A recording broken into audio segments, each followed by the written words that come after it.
American president ട്രംപും Israel പ്രധാനമന്ത്രി ബെന്യാമിൻ നെതന്യാഹുവും ആദ്യമായി ഈ ആക്രമണം ആരംഭിച്ചതിന് ശേഷം വൈറ്റ് ഹൗസിൽ വെച്ച് കൂടിക്കാഴ്ച നടത്തി. നമുക്കറിയാം, ട്രംപും ബെന്യാമിൻ നെതന്യാഹുവുമായി അത്ര സുഖത്തിലല്ല കഴിഞ്ഞ കുറേ ഈ ആക്രമണത്തിന് ശേഷം. ഈ ആക്രമണത്തിൻ്റെ ഒരു അനന്തരഫലമൊക്കെ അമേരിക്ക പ്രതീക്ഷിച്ചതുപോലെ ആയില്ല.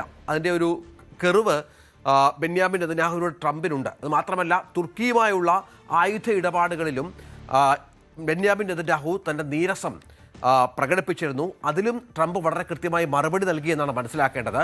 90 മിനിറ്റ് നീണ്ടു നിന്ന കൂടിക്കാഴ്ചയ്ക്ക് ശേഷം ഇവർ പുറത്തു പറഞ്ഞത് മികച്ച കൂടിക്കാഴ്ച എന്നൊക്കെ പറയുമ്പോഴും അതിന് മുൻപ് നടന്ന പല മാധ്യമങ്ങളെ കണ്ടപ്പോഴൊക്കെ ഇരുവരും പരസ്പരം ചില വാഗ്വാദങ്ങൾ, പരസ്പരം ചില ആരോപണങ്ങൾ പരസ്പരം ഉന്നയിച്ചു എന്നാണ് മനസ്സിലാക്കേണ്ടത്.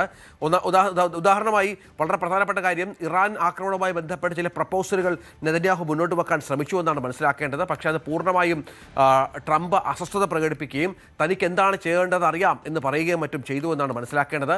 തന്നെ സ്വാധീനിക്കാൻ, ആക്രമണം തുടരാൻ സ്വാധീനിക്കാൻ നെതന്യാഹു ശ്രമിക്കുകയാണ് എന്ന തരത്തിലുള്ള ചില വിമർശനങ്ങൾ ട്രംപിൻ്റെ ഭാഗത്തുനിന്നുണ്ടായി എന്നുള്ള വിവരങ്ങൾ കൂടി പുറത്തു വരുന്നുണ്ട്. ഇതൊക്കെ ഇപ്പോഴും ഇവർ തമ്മിലുള്ള അസ്വസ്ഥതകൾ, പ്രശ്നങ്ങൾ അവസാനിച്ചിട്ടില്ല എന്നാണ് മനസ്സിലാക്കേണ്ടത്. അജയ് സുധാബി തുടരുന്നുണ്ട്. അജയ്, ഇപ്പോൾ 2-3 പ്രശ്നങ്ങളുണ്ട് ഇവർ തമ്മിൽ. നമുക്കറിയാം, ഒന്ന് ഈ തുർക്കിയുമായി ബന്ധപ്പെട്ട വിഷയം പ്രധാനമാണ്.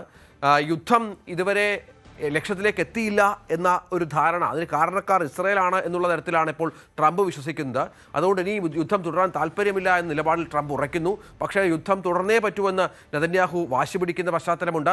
ഇതൊക്കെ ഇവർ തമ്മിലുള്ള ബന്ധത്തെ കാര്യമായി ബാധിച്ചിട്ടുണ്ട് എന്ന് വേണം മനസ്സിലാക്കാൻ. തീർച്ചയായിട്ടും അമേരിക്കയും ഇസ്രായേലും തമ്മിലുള്ള ബന്ധം മുൻപത്തേതുപോലെ അത്ര സുഖകരമല്ല എന്നാണ് പല റിപ്പോർട്ടുകളും സൂചിപ്പിച്ചിരുന്നത്. പ്രത്യേകിച്ച് US-ന്റെ വൈസ് പ്രസിഡന്റ് ആയിട്ടുള്ള JD വാൻസ്, അദ്ദേഹം പരസ്യമായി തന്നെ ഇസ്രായേൽ അനുകൂല സംഘടനകൾ അമേരിക്ക ഇറാൻ സമാധാന ചർച്ചകളെ കുളം തോണ്ടാൻ ശ്രമിക്കുന്നതായിട്ടുള്ള ഒരു ആരോപണം ഉന്നയിച്ചിരുന്നു. ഒരു പോഡ്കാസ്റ്റിലാണ് ഇപ്പോൾ JD വാൻസ് തന്നെ നേരത്തെ പരസ്യമായി രംഗത്തെത്തി ഇത്തരമൊരു ആരോപണം ഉന്നയിക്കുന്നത്. നേരത്തെ ഇതൊക്കെ ഒരു അണിയറയിൽ മാത്രം നടക്കുന്ന ചില അഭ്യൂഹങ്ങളായിരുന്നു, ചില ഉദ്യോഗസ്ഥർ മാത്രമായിരുന്നു ഇതുമായി ബന്ധപ്പെട്ട വിവരങ്ങൾ സ്ഥിരീകരിച്ചിരുന്നത്. എന്നാൽ ഭരണാധികാരികൾ തന്നെ ഇത്തരത്തിലുള്ള ഒരു വാദങ്ങൾ ഉന്നയിക്കാൻ തുടങ്ങിയത് അത് വലിയ തരത്തിലുള്ള ഒരു രാഷ്ട്രീയ മാറ്റം തന്നെയാണ് അമേരിക്കയും അതുപോലെ ഇസ്രായേലും തമ്മിലുള്ള ബന്ധത്തിൽ ഉണ്ടാക്കിയിരിക്കുന്നത്. ഇപ്പോൾ നിലവിൽ എന്തായാലും ട്രംപും നെതന്യാഹുവും തമ്മിൽ ഒരു കൂടിക്കാഴ്ച നടത്തിയിട്ടുണ്ട്. കഴിഞ്ഞ ദിവസമാണ് നെതന്യാഹു US-ലെത്തിയത്. അതിനുശേഷം ഇപ്പോൾ നിലവിൽ ട്രംപും നെതന്യാഹുവും തമ്മിലുള്ള ചർച്ചകൾ പൂർണ്ണമായിട്ടുണ്ട്. 90 മിനിറ്റാണ് ഇരു നേതാക്കളും തമ്മിൽ ചർച്ച നടത്തിയത്. എന്നാൽ ഈ ചർച്ചയ്ക്ക് ശേഷം ഇരു നേതാക്കളും സംയുക്തമായി ഒരു വാർത്താ സമ്മേളനത്തിനോ അല്ലെങ്കിൽ മറ്റെന്തെങ്കിലും തരത്തിലുള്ള ഒരു പ്രസ് റിലീസിനോ ഇതുവരെ മുതിർന്നിട്ടില്ല. ഇരു നേതാക്കളുമായി ബന്ധപ്പെട്ടിട്ടുള്ള ഒരു വൃത്തങ്ങൾ പറയുന്നത് ചർച്ചകൾ ശുഭകരമായിരുന്നു എന്ന് തന്നെയാണ്. ഇത് നെതന്യാഹു ആണെങ്കിലും ട്രംപ് ആണെങ്കിലും ചർച്ച ശുഭകരമായിരുന്നു എന്നുള്ള വിവരം പുറത്തുവിട്ടിട്ടുണ്ട്. പക്ഷേ ഈ ചർച്ചയ്ക്ക് വേണ്ടിയിട്ടുള്ള US-ലേക്കുള്ള യാത്രക്കിടെ നെതന്യാഹു നടത്തിയിട്ടുള്ള പല പരാമർശങ്ങളിലും ട്രംപിന് അതൃപ്തിയുണ്ട് എന്നുള്ള വിവരങ്ങളാണ് പുറത്തു വരുന്നത്. പ്രത്യേകിച്ച് രഞ്ജ് സൂചിപ്പിച്ചതുപോലെ ഈ തുർക്കിയുമായിട്ടുള്ള ആയുധ വ്യാപാരത്തിൻ്റെ കാര്യം ഇപ്പോൾ നമ്മൾ നോക്കുകയാണെങ്കിൽ നാറ്റോ രാജ്യങ്ങളുടെ പ്രത്യേക ഉച്ചകോടി ഉൾപ്പെടെ നടന്നത് തുർക്കിയിൽ വെച്ചാണ്. അപ്പോൾ തുർക്കിയും അമേരിക്കയും തമ്മിലുള്ള ഈ അടുപ്പം, ആയുധ വ്യാപാരം ഉൾപ്പെടെ തുടങ്ങിക്കൊണ്ടുള്ള ഈ നീക്കം, അതിൽ ഇസ്രായേലിന് വല്ലാത്ത അതൃപ്തിയുണ്ട്. പിന്നെ ഇറാനുമായിട്ടുള്ള ഈ ചർച്ചയുടെ നീക്കം, പ്രത്യേകിച്ച് ഈ പിക്കാക്സ് മൗണ്ടൻസിലുള്ള ഈ ആണവ ആയുധത്തിൻ്റെ സ്വാധീനം, അത് ഇസ്രായേലിൻ്റെ ഒരു അന്വേഷണത്തിൽ തന്നെ നേരത്തെ പുറത്തു വന്നിട്ടുള്ള വിവരങ്ങളാണ്. ഇപ്പോൾ US-ന്റെ അന്വേഷണത്തിലും പിക്കാക്സ് മൗണ്ടനിലുള്ള ഇറാൻ്റെ ആണവായുധങ്ങളുടെ ഒരു നിർമ്മാണം, അവയെ സംബന്ധിച്ചുള്ള വിവരങ്ങൾ നേരത്തെ ട്രംപ് തന്നെ പുറത്തുവിട്ടിരുന്നു. അപ്പോൾ ഈ ഒരു പർവ്വതനിരകളിൽ ഒരു സർവൈലൻസ് സ്ട്രോങ് ആക്കണം എന്നതുൾപ്പെടെയാണ് ഇസ്രായേലിൻ്റെ ആവശ്യം. അതുപോലെ ഇവിടങ്ങളിലേക്ക് ആക്രമണം നടത്തി ഈ കേന്ദ്രങ്ങൾ തകർക്കണം എന്നും ഇസ്രായേൽ ശക്തമായിട്ട് തന്നെ ഒരു ആവശ്യം മുന്നോട്ട് വയ്ക്കുന്നുണ്ട്. പിന്നെ വടക്കൻ ഇറാനുമായിട്ട് കേന്ദ്രീകരിച്ചിട്ടുള്ള ചില മേഖലകൾ, ഇവിടങ്ങളിലും തങ്ങളുടെ സ്വാധീനം ശക്തമാക്കണമെന്ന് തന്നെയാണ് ഇസ്രായേലിൻ്റെ ഒരു ആഗ്രഹം. പക്ഷേ ട്രംപിന് ഇത്തരം നീക്കങ്ങളോടൊന്നും അത്ര അനുകൂലമായിട്ടുള്ള നിലപാടല്ല അദ്ദേഹം സ്വീകരിക്കുന്നത്. ഈ പിക്കാക്സ് മൗണ്ടൻ്റെ കാര്യമാണെങ്കിലും ട്രംപ് മാധ്യമപ്രവർത്തകർ ഈ നെതന്യാഹുവിൻ്റെ വാക്കുകളെ ക്വോട്ട് ചെയ്ത് ചോദിച്ചപ്പോൾ ട്രംപ് വല്ലാതെ അസ്വസ്ഥനാവുകയാണ് ചെയ്തത്. ട്രംപ് പറഞ്ഞത് തനിക്ക് ഇതിനെ പറ്റിയിട്ടൊക്കെ വ്യക്തമായ ധാരണയുണ്ട് എന്നാണ് മാധ്യമപ്രവർത്തകരോട് പറഞ്ഞത്.